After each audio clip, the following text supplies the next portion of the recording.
Welcome to Write the Damn Book Already. I'm Elizabeth Lyons, and I teach you how to write and publish powerful, thought-provoking nonfiction and memoir without overcomplicating it, overthinking it, or having to go off into no man's land for 3 months.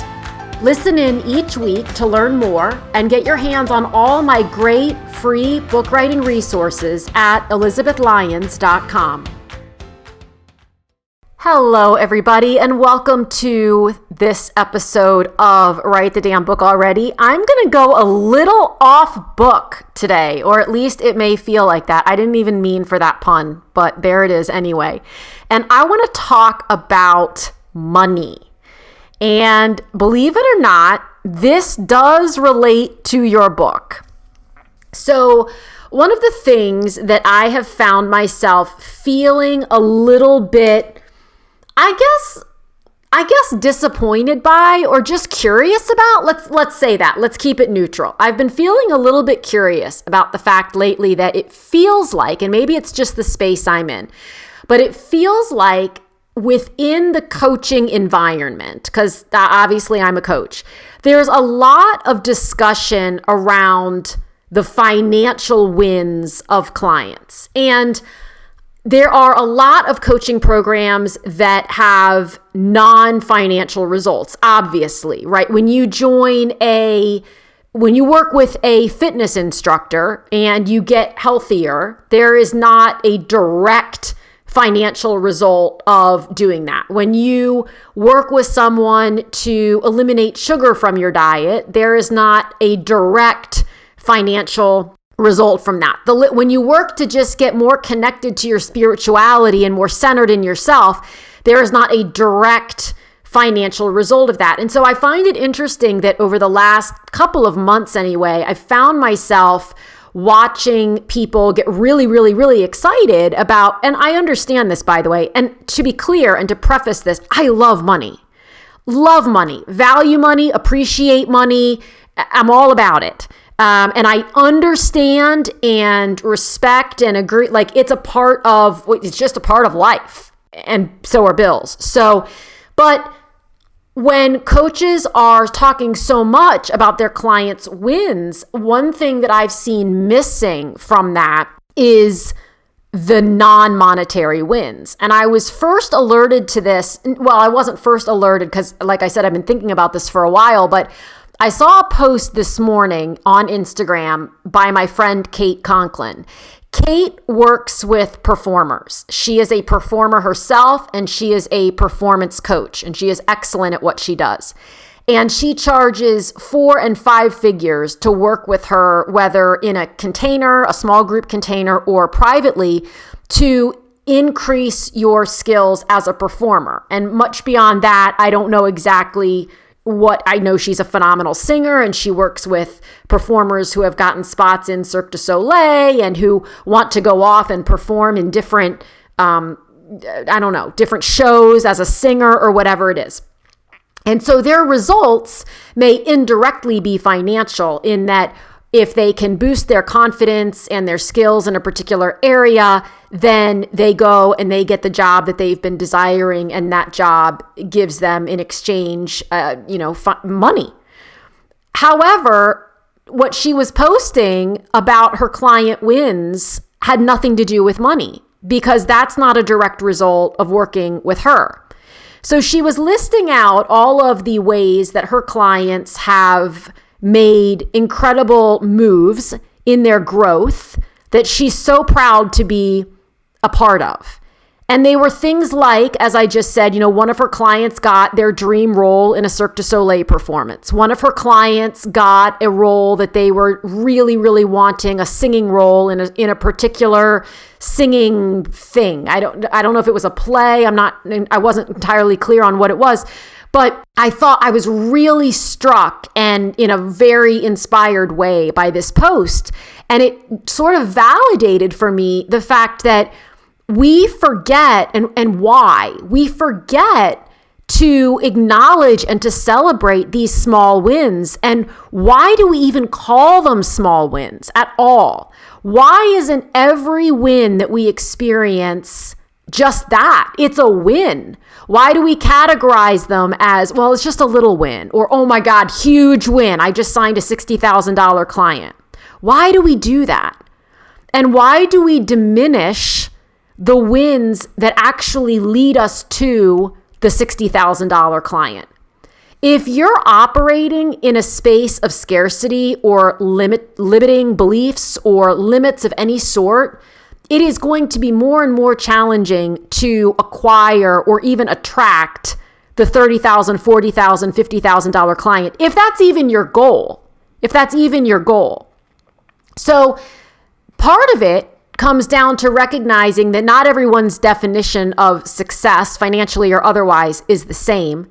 And the other part of it is recognizing that there are steps on the way to those particular wins that have everybody clamoring to get in on the deal that are as important, if not more important, than that ultimate major signed client. As someone who has participated in coaching containers for the last, 8 years, I can say unequivocally that my biggest wins to come out of those containers are not financial. And to be very clear, so that no one mistakes that for me saying I haven't had big financial wins, I've also had the biggest financial wins of my career within those spaces while I was in those containers or within maybe 6 months thereafter. And the reason for it is because I did the work and I saw I noticed and appreciated the small wins. So when I started working with a coach maybe 8 years ago and you said the word meditation to me, my eyes rolled so far back into my head, it was almost unprecedented because I was like, I cannot do that. Now, fast forward 8 years, I can do it for 30 minutes. Does my mind still wander? Absolutely. But to be able to go from no minutes to 30 minutes and not stop myself or cut myself off or, beat myself up for the fact that I just thought about a giraffe, even though I'm supposed to be thinking about nothing, that's a win. And it's through that level of growth that I was able to attain what we would consider the bigger wins. And by the way, if you sign a $30,000 or an $8,000 or $100,000 client and you go out on social media and you say, oh my God, biggest win ever, I just signed this. And then that client is so misaligned that you need your own $100,000 therapist to allow you to even survive it. Was it really that big of a win? I don't think so. When it comes to book writing, very few people who are operating in integrity will say that the majority of people make a lot of money off book sales. It's just not where the money is. Yes, there are the J.K. Rowlings and the Glennon Doyles and the Elizabeth Gilberts who have worked their way to that. They've proven their market, they've proven their audience, and now they get these huge deals, and rightfully so. Even they, if they chose, could probably make significantly more money than they made off book sales through speaking or courses or consulting, if they so chose. So Mel Robbins, who wrote the 5-second rule, is now the highest paid female in the speaking circuit, on the speaking circuit. It's reported that she earned $75,000 for a 45-minute, again, reported. I don't have that as confirmed, but it's been reported in multiple places. I don't think, for 45 minutes, I don't think that she's selling $75,000 worth of books, or certainly didn't in week 1 when the book was released. When you write a book, where the money comes is in the growth that has to happen in order to not only get clarity on your message, but the confidence to put that message into the world and keep on sharing it even when you feel like no one is listening. For me, I am far, far less impressed by people's monetary wins than I am by who they had to become in order to have those wins. Because all money does is amplify who you already were. So if you are already an asshole, having more money will only make you more of an asshole. If you are already a grounded, giving, compassionate, kind, loving, open-minded person, having more money will only make you more of that. And I firmly believe that the rise in the bank account that everyone is so greatly wanting, and I'm not excluded from that, is inevitable. It's inevitable if you decide that you are going to stay committed to whatever it is that you've committed yourself to. So when you join the coaching program, even if it has nothing to do with writing a book, when you join the program about quitting sugar or joining the gym, getting your fitness on track or getting your messaging straight or getting your spirituality online, when you join that program and you don't focus so much on, is this going to be worth it? I just invested $15K. Am I going to make the $15K back in 8 weeks? When you're not focused on that and you're focused on doing the work, and I say this as someone who's been there and done the work within the containers and also sometimes not done the work within the containers. And there's the result of that too. Either way, the result is often the same, which is on the last day of the container, unless you're teaching me how to make money. Now, if you're teaching me how to make money, then I want you to show me that, your clients have consistent money-making results. Because that's just an alignment thing. But if you're teaching me how to become a better coach, how to become a better parent, how to become better with the food that I put in my body, how to write a book, like whatever it is, then that's the goal that I'm focused on, knowing that the indirect result, the byproduct of me growing me in whatever way I need to grow me to do that thing. Because if I could do that thing without you as my coach, I wouldn't hire you as my coach. So I have no choice but to grow while working with a coach if I actually want the result that I'm buying when I invest in a coaching program. But there's never a guarantee that on the last day or the 2 weeks in or the 3 weeks after, the monetary result is going to show up. Yet, that monetary result is inevitable. It's the inevitable byproduct of you doing the work that you need to do to get yourself to a place where you're in alignment with that energy. So for people who hire a fitness coach, being in better shape automatically gives you more energy, in many cases, more confidence. And with both of those things, you show up differently in the world. Whether you leave your house or just go live, whatever it is, you show up differently. That energy carries you. You are carried differently.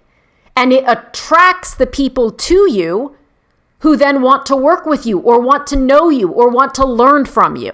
If you are working on getting your messaging straight, just getting more clear about what you do and why you do it and how you do it differently from other people instills in you a new level of confidence that allows you to go out there and do things differently, present yourself differently, be bigger, shine brighter. And just by doing that, by being visible in that way, you automatically attract new things to you. You have to surrender your idea of, well, when am I gonna have proof that it's good enough, that I'm good enough? You have to surrender that. But I promise it's inevitable once you can surrender the timeline. So share the big wins, share the money wins. I'm here for it. To be clear, I'm here for it. I'm also here. And the reason I'm here for it is because I know what it's a result of, which is why I say the money wins themselves don't impress me. It's because I know, I know you had to become someone different in order to achieve that. And that's what I want to know about. That's what I'm curious about. But share the little stuff too.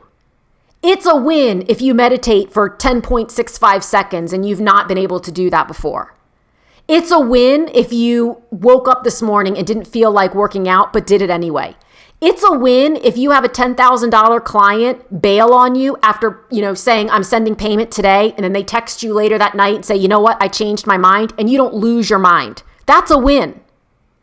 If you're able to keep yourself calm in the face of being challenged by a client, friend, parent, partner, a stranger at the grocery store, that's a win. That's growth. That's all a measure of growth. And it's as important, if not more so, than, oh my God, I just got this huge influx of cash. So I just encourage you today to celebrate that about yourself. Celebrate those moments. Catch yourself when you're saying it's just a little win. It's just a small thing and it's not financial. I hear that so much. Oh, I have a little win today. It's not money, but why is that any less than? Why are we dismissing that? Some days I win because I showered and I dried my hair with a hairdryer. Like, that's my win for the day. And because I did that, I feel more comfortable going live. So I do, and I have a different energy about myself. And then maybe someone reaches out to me later that day or later that week or later that month. Who knows? But the energy carries differently. So that's my encouragement to you today. It may have felt a little off track, but it's not, because when it comes to writing a book, sometimes we get really caught up in like, well, what's the ROI in this? And oh my God, am I going to, make back this? And you might and you might not. But what I can promise you is that who you will become in the process of writing a powerful, thought-provoking, heart-centered book that is intended to impact someone else is a person that will only continue to take you further and further and closer to the person who you want to be and the person who ultimately is looking at the bank account and seeing the number that you want to see there. So let's spend more time celebrating those, air quote, small wins and recognizing that those are really the big ones. All right, I will see you guys in the next episode.